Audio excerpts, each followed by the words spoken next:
Everyone, so day 7, so 1 week of this shaver is not so good, of 100% raw vegan, and I'm having just breakfast here. You can see this watermelon is like really good because it's all the way to the edges. It's gonna be really good.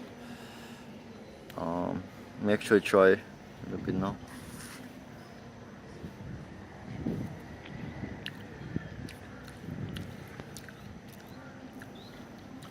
It's okay, but not like the best. And I'm gonna have mangoes here and water before that. So today's topic is why is it like unethical to promote 100% raw vegan no matter what. I think it's good to promote raw veganism, but not like that's the only option, the only way to go.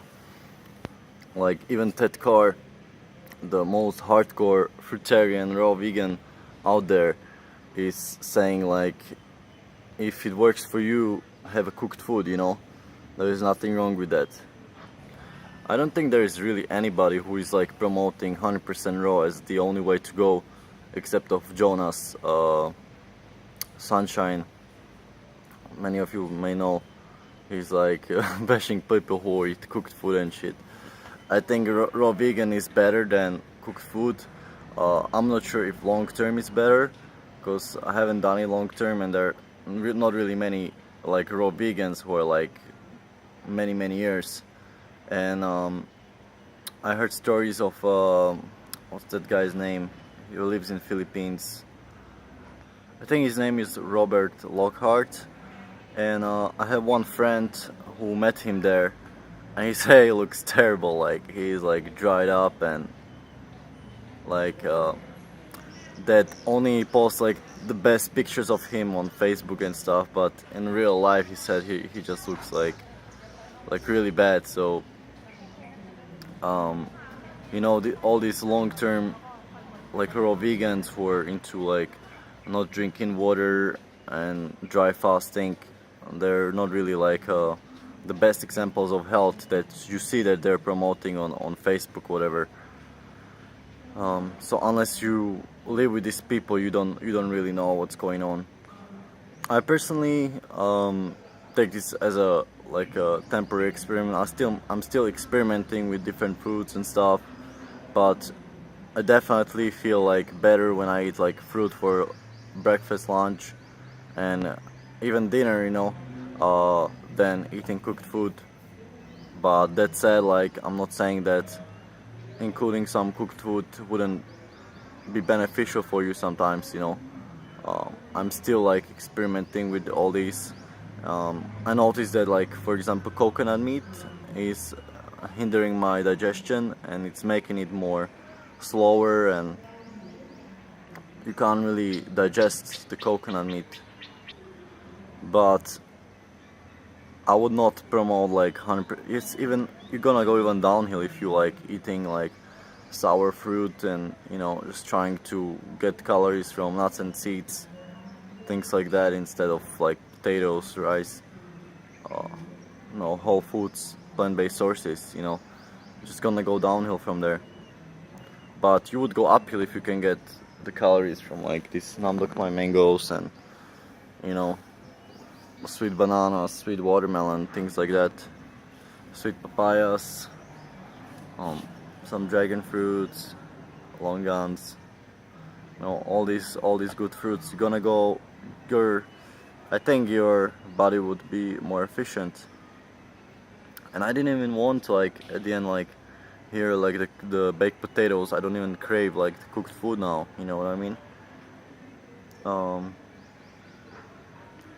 Our bodies just craves like the calorie source that's easiest to get. That's why the coconuts, that car. That's why people crave avocados, nuts and seeds on raw food diet, because it's the easiest to get the calories in. The fruit, you have to eat a lot of it to get the calories, but I wouldn't recommend. And the sleep has been so good. Like I'm sleeping even better than when eating cooked food actually, because the digestion is. I'm gonna try to eliminate the coconuts, I think, for a while and see how I last, and just eat like some kind of like vegetables like green onions.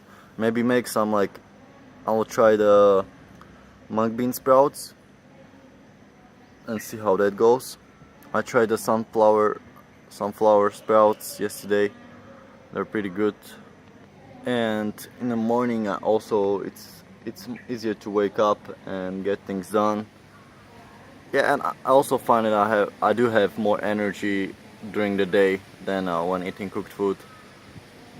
But in Europe, when I get back to Europe, I'm definitely not gonna live on the bad bananas. I might have a banana smoothie for breakfast with some berries, maybe add some cane sugar, but I'm not gonna, you know, eat that for breakfast, lunch, and then, you know, I'm gonna maybe eat potatoes, and we'll see.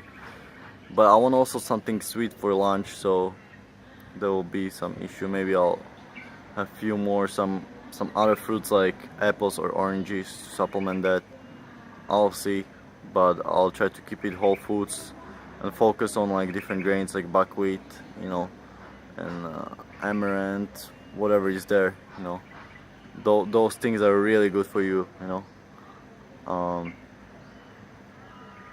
Just don't get sucked into that refined sugar shit. That health will go downhill. How come that some people are doing the raw food diet in a cold climate?